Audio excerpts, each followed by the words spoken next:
وہ شخص جو عشق الہی میں ہر وقت گم رہتا تھا، بہلول دانا اتنا بھولا بھالا تھا کہ جہاں جگہ ملتی وہیں سو جاتا اور بغداد کی گلیوں میں ننگے پاؤں گھومتا رہتا تھا۔ ہر وقت اللہ تعالیٰ کی عبادت کیا کرتا تھا۔ بہلول دانا ریت کے چھوٹے چھوٹے گھر کیوں بناتا تھا اور انہیں جنت کیوں کہتا تھا؟ کیا اس کا اللہ سے رابطہ تھا؟ جب بہلول دانا سے پوچھا گیا کہ آپ اللہ تک کیسے پہنچے تو آپ نے کیا کہا؟ کیا ایک انسان اللہ تک پہنچ سکتا ہے؟ بہلول دانا کی زندگی کی حقیقت کیا ہے؟ ان تمام سوالات کے جواب جانتے ہیں آج کی ویڈیو میں۔ کوفہ میں پیدا ہونے والا بہلول کا اصل نام وہیب بن عمرو اور تعلق عرب قبیلے بنو امان سے تھا۔ ان کے والد چھٹے امام جعفر صادق علیہ السلام کے شاگرد تھے، لیکن کچھ وقت ساتویں امام موسیٰ کاظم علیہ السلام کی صحبت میں بھی گزارا تھا۔ بہلول کا شمار بھی امام موسیٰ کاظم علیہ السلام کے پیروکاروں میں ہوتا ہے۔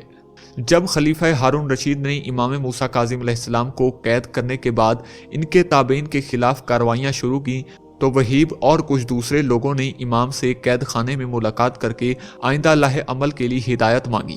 امام عالی مقام نے جواب میں صرف ایک لفظ جیم لکھ کر اپنے عقیدے مندوں کے حوالے کر دیا۔ ہر شخص نے جیم کو اپنے اپنے انداز میں لیا۔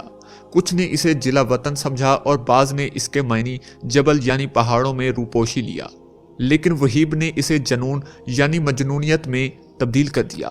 انہوں نے اپنی شاہانہ زندگی ترک کی اور پھٹے پرانے کپڑے پہن کر گلیوں میں نکل آئے۔ ناظرین، بہلول دانا کا کوئی گھر یا ٹھکانہ نہیں تھا۔ شہر میں ننگے پاؤں پھرتا اور جس جگہ تھک جاتا وہیں ڈیرا ڈال دیتا۔ بعض لوگوں نے انہیں مجذوب بھی لکھا ہے کیونکہ وہ عشق الہی میں گم اور ارد گرد کے ماحول سے بے خبر ہوتا تھا۔ بہت کم لوگوں کی طرف توجہ دیتا، لیکن جب کبھی عوام و ناس کی طرف منہ کرتے تو حکمت و دینائی کی بہت ہی عجیب و غریب باتیں کرتا۔ خلیفہ ہارون رشید سے ان کی ملاقات 188 ہجری میں خلیفہ کے سفر حج کے دوران کوفہ میں ہوئی، جس کا ذکر امام ابن کثیر نے بھی کیا ہے۔ بہلول نے ہارون کو جو نصیحتیں کی ان سے متاثر ہو کر وہ انہیں اپنے ساتھ بغداد لے آیا اور پھر بہلول کا ٹھکانہ بغداد کی گلیاں ہی رہیں۔ بہلول کا مزار بھی بغداد میں ہی ہے، جس کے ایک گوشے کے بارے میں مشہور ہے کہ وہاں سکھ مذہب کے بانی گرو نانک نے چلہ کاٹا تھا۔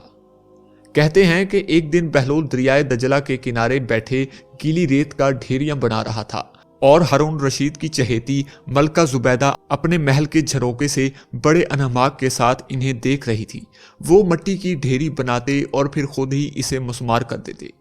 ملکہ جھروکے سے اتر کر اپنے سہیلیوں کے ہمراہ دریا کے کنارے پر آئی اور پوچھا، کیا کر رہے ہو بہلول؟ بہلول نے کہا، جنت کے محل بنا رہا ہوں۔ ملکہ نے سوال کیا کہ اگر کوئی تم سے یہ محل خریدنا چاہے تو فروخت کرو گے؟ بہلول نے کہا، ہاں ہاں، کیوں نہیں، میں بناتا بھی ہوں اور فروخت بھی کرتا ہوں۔ ملکہ نے پوچھا، بتاؤ ایک محل کی قیمت کیا ہے؟ بہلول نے بے ساختہ کہا، 3 درہم۔ بعض لوگوں نے 1 درہم بھی لکھا ہے۔ ملکہ کے حکم پر بہلول کو 3 درہم اسی وقت ادا کر دیے گئے۔ یہ واقعہ ملکہ نے اپنے شوہر خلیفہ ہارون رشید کو بتایا، جسے خلیفہ نے مذاق میں ٹال دیا۔ لیکن رات کو ہارون نے خواب میں جنت کے مناظر دیکھے، جن میں وہ آبشاروں اور مغزاروں کے علاوہ خوبصورت محلات بھی شامل تھے۔ سرخ یا قوت کے ایک محل پر اس نے زبیدہ کا نام بھی لکھ دیا۔